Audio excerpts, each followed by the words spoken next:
हूँ मानसी सुदर्शन। आप देख रहे हैं सिटी न्यूज। मैं आप सभी दर्शकों का करती हूँ स्वागत। अब बढ़ते हैं खबरों की तरफ। जिले की सबसे संवेदनशील विधानसभा गोसाईगंज विधानसभा में भाजपा समर्थकों व पूर्व विधायक अभय सिंह के समर्थकों के बीच हुई नोकझोंक के बाद पुलिस फोर्स मौके पर मौजूद रहे।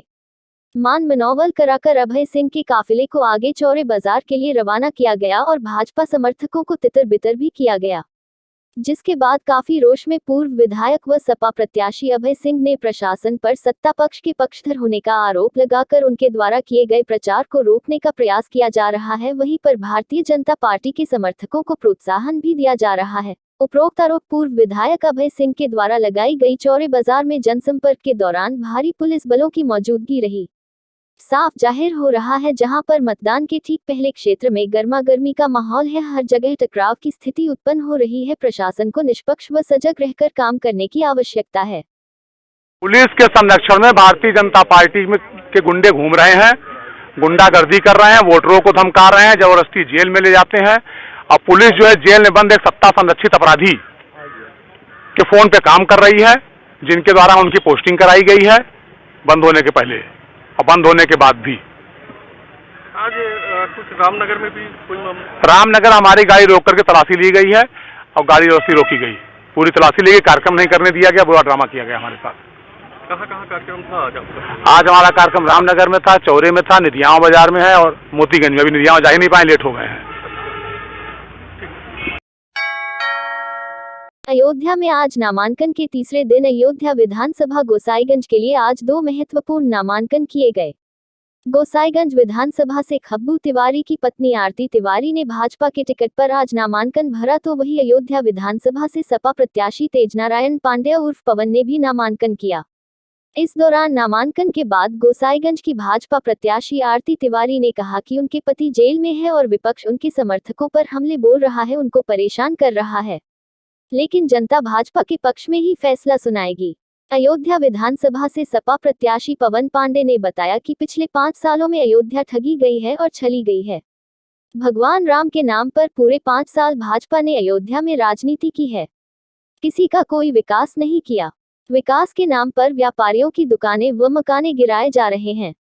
सपा की सरकार आने पर सबकी दुकानें व मकाने बनवाए जाएंगे। सबसे पहले मैं अपने समाजवादी पार्टी के राष्ट्रीय अध्यक्ष आदरणीय अखिलेश यादव जी को और अपने अयोध्या विधानसभा क्षेत्र की देवतुल्य जनता जनार्दन क्षेत्रवासियों का बहुत हृदय से आभार व्यक्त करता हूं कि राष्ट्रीय अध्यक्ष जी ने अपना आशीर्वाद दिया, सिंपल दिया, और देवतुल्य क्षेत्रवासियों के आशीर्वाद से 27 फरवरी को साइकिल का बटन प्रचंड बहुमत से दबेगा और 10 मार्च को समाजवादी पार्टी की सरकार बनेगी। श्री अखिलेश यादव जी इस प्रदेश के मुख्यमंत्री बनेंगे। 2012 से लेकर 17 तक इस अयोध्या विधानसभा को तरक्की, उन्नति, विकास के पथ पर ले जाने का काम आदरणीय अखिलेश यादव जी के नेतृत्व में हुआ था, लेकिन 17 से लेकर 22 तक भारतीय जनता पार्टी की सरकार में ये अयोध्या केवल ठगी गई, छली गई, लूटी गई। व्यापारियों की दुकानों पर बुलडोजर चले, किसानों के मकानों पर बुलडोजर चले, किसानों की जमीनों का अधिग्रहण करने के लिए उनको सताया गया, डराया गया, थाने में बैठाकर प्रताड़ित किया गया, जमीनें ली गईं। पूरे अयोध्या में एक भय का माहौल बनाया गया। अयोध्या में जमीनों के नाम पर पूरी भारतीय जनता पार्टी की सरकार, नेता और अधिकारियों ने कालाबाजारी की।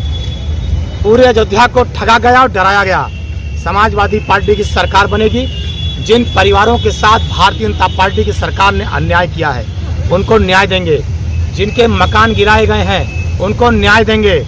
जिन लोगों का उत्पीड़न किया गया है, जिन लोगों ने किया है, उनके खिलाफ कड़ी कार्रवाई करेंगे और अपनी अयोध्या विधानसभा को तरक्की, विकास के रास्ते पर ले जाएंगे। नगर निगम द्वारा भारी भरकम टैक्स पूरे अयोध्या फैजाबाद में लगाया गया है। इस नगर निगम क्षेत्र में लगाए गए सारे टैक्स को समाजवादी पार्टी की सरकार बनने पर माफ करेंगे। 300 यूनिट बिजली फ्री देंगे। अस्पतालों में जो अनियमितता है, अस्पताल को अच्छा बेहतर करेंगे। स्वास्थ्य सेवाएं अच्छी करेंगे। किसानों को सिंचाई के लिए बिजली फ्री देंगे। सभी महिलाओं को 1500 रुपया समाजवादी पेंशन प्रति महीना देंगे। नौजवानों को रोजगार देंगे और जो किसानों की सबसे बड़ी समस्या है, खेत में जो सांड और बैल टहल रहे हैं, जो किसानों की खेती को खराब कर रहे हैं, सांड और बैल को खेत में न जाने पाए, इसका समुचित प्रबंध करेंगे। अयोध्या की 5 विधानसभा सीटों में से 2 विधानसभा सीटों के 3 प्रत्याशियों ने नामांकन दाखिल कर चुनाव प्रारंभ कर दिया। हालांकि निर्वाचन आयोग की ओर से जारी गाइडलाइन का भी पालन किया गया। इसी को देखते हुए पुलिस प्रशासन ने अपनी कमर कस ली है। जिले की पुलिस के अलावा पीएसी और सीआरपीएफ की टुकड़ियों को भी विधानसभा चुनाव में लगाया जाएगा। चप्पे चप्पे पर सुरक्षा व्यवस्था मुस्तैद रहेगी। एसपी सिटी विजयपाल सिंह के मुताबिक नामांकन प्रक्रिया को सकुशल और शांतिपूर्ण ढंग से लागू करने लिए सुरक्षा के व्यापक प्रबंध किए गए हैं। अलग अलग विधानसभा के लिए अलग अलग व्यवस्था की गई है, जहां पर भरपूर पुलिस लगाई गई है। कई थाने के थानाध्यक्षों और क्षेत्राधिकारियों की तैनाती की गई है, जिससे नामांकन प्रक्रिया शांतिपूर्ण तरीके से हो सके। कलेक्ट्रेट परिसर में नामांकन प्रक्रिया प्रारंभ हो चुकी है। आज तीसरा दिन है और अभी भी पिछले दो दिनों में नामांकन नहीं हुआ, आज हो रहे हैं नामांकन और इसको लेकर के पर्याप्त पुलिस प्रबंध किया गया है।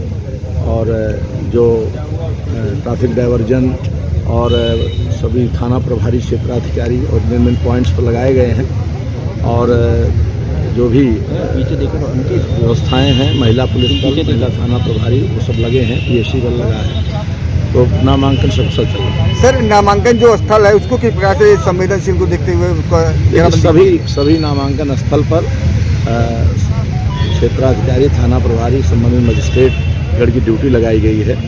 प्रत्येक विधानसभा के लिए अलग अलग नामांकन स्थल है। कोविड का किस तरह पालन कोविड-19 के बचाव से जो भी निर्देश हैं उसका पालन कराया जा रहा है और सबको निर्देश हैं, सभी लोग मास्क लगाएं, एहतियात का पालन करें।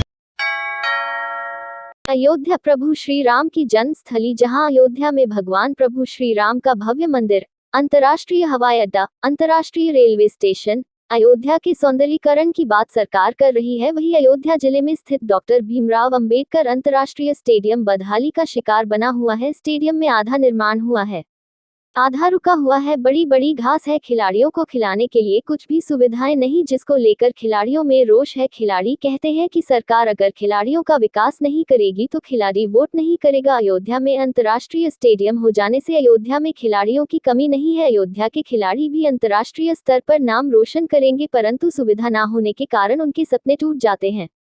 तो वही महिला खिलाड़ी अभिलाषा सिंह का कहना है कि अंतर्राष्ट्रीय स्टेडियम आधा निर्माण हुआ है, आधा निर्माण नहीं हुआ है। हम भी अगर वोट देते हैं तो उनको भी यह सोचना चाहिए कि अंतर्राष्ट्रीय स्टेडियम को पूर्ण किया जाए, सुंदरीकरण किया जाए, हमको सारी सुविधाएं वहां प्राप्त हो, जिससे अंतर्राष्ट्रीय स्तर पर खिलाड़ी यहां से निकल सके। वही महिला खिलाड़ी प्रियंका पांडे ने कहा कि जिस प्रकार अंतर्राष्ट्रीय स्टेडियम बना है वहां पर उस तरीके की कोई फैसिलिटी नहीं है। स्टेडियम में जिस प्रकार से प्रैक्टिस के लिए सुविधा होनी चाहिए वह नहीं है। अच्छा कुछ भी सरकार प्रोवाइड नहीं कर रही है। इतना अच्छा बनने के बाद भी बदहाली का शिकार बना हुआ है। सरकार को वहां सारी सुविधाएं उपलब्ध करानी चाहिए, अच्छे कोच उपलब्ध कराने चाहिए, नहीं तो खिलाड़ियों के सपने टूट जाएंगे। खिलाड़ी विकास यादव का कहना है कि अंतर्राष्ट्रीय स्टेडियम में जो कमी है उसको जल्द से जल्द पूर्ण किया जाए, ताकि हम भी वहां प्रशिक्षण ले सके। प्रशिक्षण के लिए कोच की उचित व्यवस्था की जाए, अच्छा प्रशिक्षक दिया जाए। हम भी वोट करते हैं, अगर सरकार हमारे हित में कार्य नहीं करेगी तो हम वोट नहीं करेंगे।